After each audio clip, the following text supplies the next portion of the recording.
Hello 30 days 30 movie challenge లో ఈరోజు day 13. Dhanush వాళ్ళ బ్రదర్ డైరెక్షన్ లో వెంకటేష్ ఇంకా త్రిష యాక్ట్ చేసిన మూవీ ఆడవారి మాటలకు అర్థాలే వేరులే.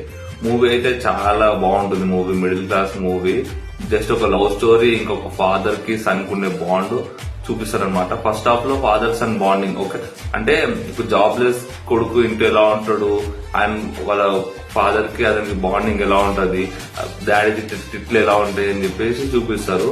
సో ఇది ఫస్ట్ హాఫ్ లో మనకి ఇంకా వెంకటేష్ ఇంకా జాబ్ ఇంటర్వ్యూస్ అటెండ్ అవ్వడం, జాబ్ బాగా ట్రై చేస్తా ఉంటాడు కదా. ఇప్పుడు మనం మిడిల్ క్లాస్ బీటెక్ గ్రాడ్యుయేట్స్ ఇంకా డిగ్రీ గ్రాడ్యుయేట్స్ పరిస్థితి కూడా అదే ఉందన్నమాట. సో సెకండ్ హాఫ్ అయితే లవ్ స్టోరీ. సో హీరో వాళ్ళ ఫ్రెండ్ త్రిష మ్యారేజ్ చేసుకుంటారు, దానికి వెంకటేష్ తెలియకుండా వెళ్తాడు అనమాట. సో అది తర్వాత ఏం జరుగుతుంది అన్నది సెకండ్ హాఫ్. సెకండ్ హాఫ్ కూడా చాలా బాగుంటుంది. నాకు నచ్చిన సాంగ్ ఆడవారు, అది అల్లంత దూరాల ఆ తారక, ఆ సాంగ్ కూడా సెకండ్ హాఫ్ లో వస్తుంది.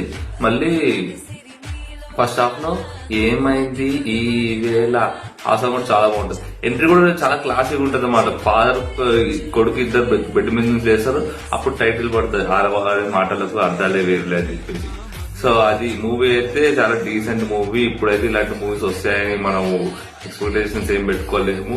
అంటే ఇలాంటి మూవీస్ ఇప్పుడు రిలీజ్ అయితే బాగుండు కదా. ఇప్పుడు రిలీజ్ అయినాయి అంటే మూవీస్ బాగానే హిట్ అయినాయి, కానీ ఇలాంటి మూవీస్ ఇప్పుడు జనరేషన్ కి బాగా కావాలి. ఇప్పుడు మనం ఈ మూవీస్ బాగా కనెక్ట్ అవుతాం, కానీ ఇప్పుడు అన్ని నరకడాలు, సంపడాలు, గాల్లో కొట్టడాలే ఉండేవి సినిమాలు. సో అది వాళ్ళకి మన మూవీ. నెక్స్ట్ మూవీ ఏంటిది అంటే స్టేట్ ట్యూన్. నెక్స్ట్ మళ్ళీ కద్దాం. ఉంటా.